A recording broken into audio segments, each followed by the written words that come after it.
Hello, I'm Miss Heidi from the Bloomfield Public Library, and today I would like to read aloud a story called Wishes.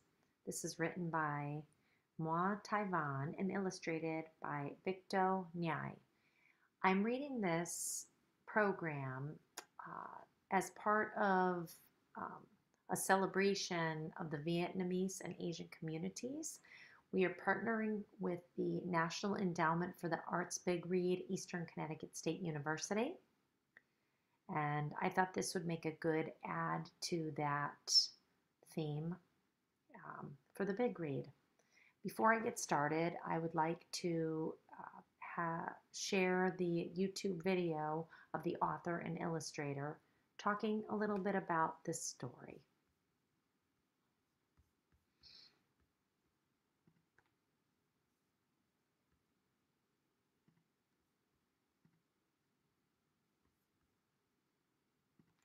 Hi, I'm Moon Bang, and I'm the author of Wishes. And I'm Victo Knight, the illustrator of Wishes.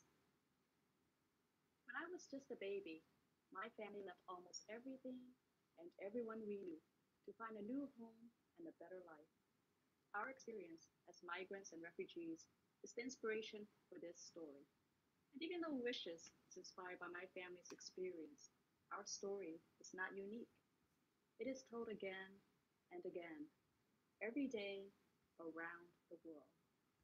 Home is a central theme in Wishes, being uprooted from it and the wish to build another one somewhere else, somewhere safe.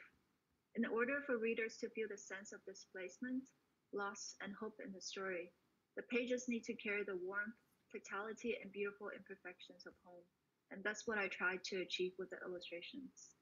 We wanted to show that with the art on the outer case. These children represent those who have been forced to flee their homes throughout history. It took 4 years to make this book. We hope it shows. We hope that Wishes opens hearts and minds and helps make the world a little bit safer, A little bit kinder, and a little bit more beautiful. Hi, I'm Moon Bang. Beautiful. Okay, I'm going to go ahead and get started with the story.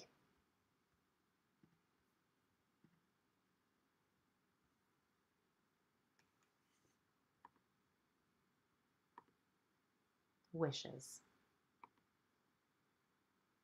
The night wished it was quieter. The bag wished it was deeper. The light wished it was brighter. The dream wished it was longer. The clock wished it was slower.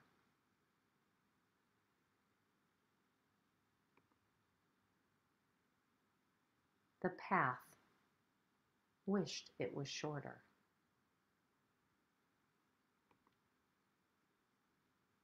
The boat wished it was bigger.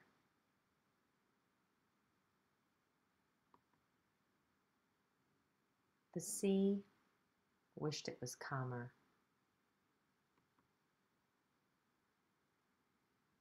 The sun wished it was cooler. The heart wished it was stronger. The home wished it was closer. And I wished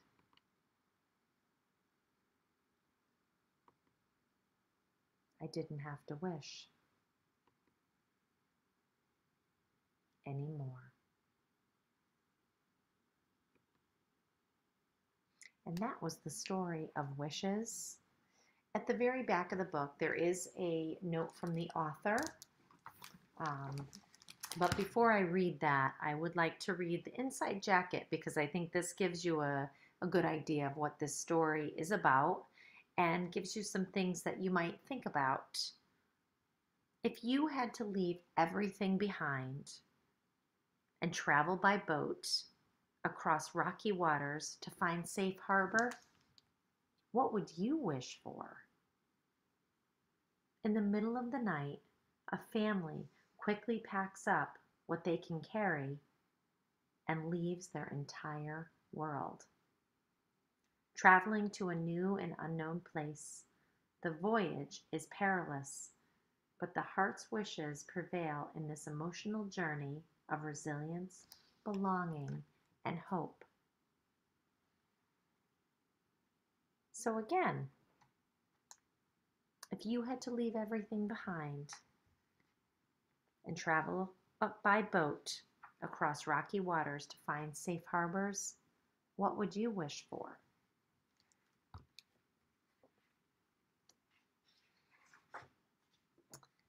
The note from the author in the back of this book is from her, and it says, "When I hear about secret escapes and border crossings, about family detentions and separations, about fear and loss, but also about hope and new beginnings, I can't help but think of my family's own story and wonder. How long and how often will this story be told? When I was born in 1980 in South Vietnam, my family had already been hiding for several years. My father served in the Navy on the losing side of the long Civil War that had ended a few years earlier. The new Vietnamese government was not kind to those who had previously opposed them. We were hiding so that my father would not be captured and imprisoned, or he might then die. Soon after I arrived, my family quietly made our way back to our village. We stayed in a house near my grandfather's house, and my mother and her family began secret preparations for an oceanic voyage to Hong Kong. Almost no one knew we were leaving until the moment we left. On the night of our departure, every one of the 22 passengers aboard our boat left behind a child, a spouse, a parent, a grandparent, or a sibling. Some we never saw again, including my grandfather.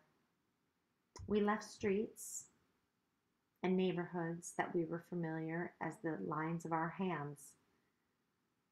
We left customs and traditions that had been handed down for generations. We left communities that had shared in our joys and sorrows. We left our world, pursuing and hoping for a better one." That's only some of what the author wrote. And there's also a note from the artist, how she was immediately moved the first time she read the story. There are only 75 words in total, yet a substantial amount of story and emotion are packed in between the lines. I'm reminded of the 6 words of fiction often attributed to Ernest Hemingway: "For sale, baby shoes, never worn." The restraint and omission make the story all the more powerful and inspired. My illustrative approach. And again, that's only part of what the artist wrote about this story.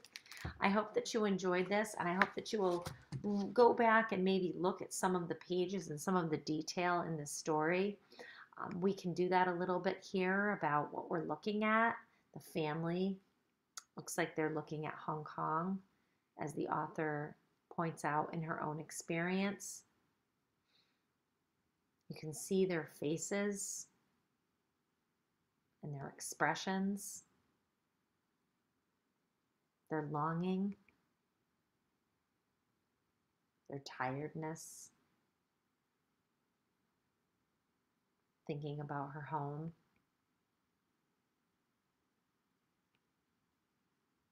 There's a lot of emotion going on in these pages. We do have this book at the library, so please call us if you'd like to put a reserve on this.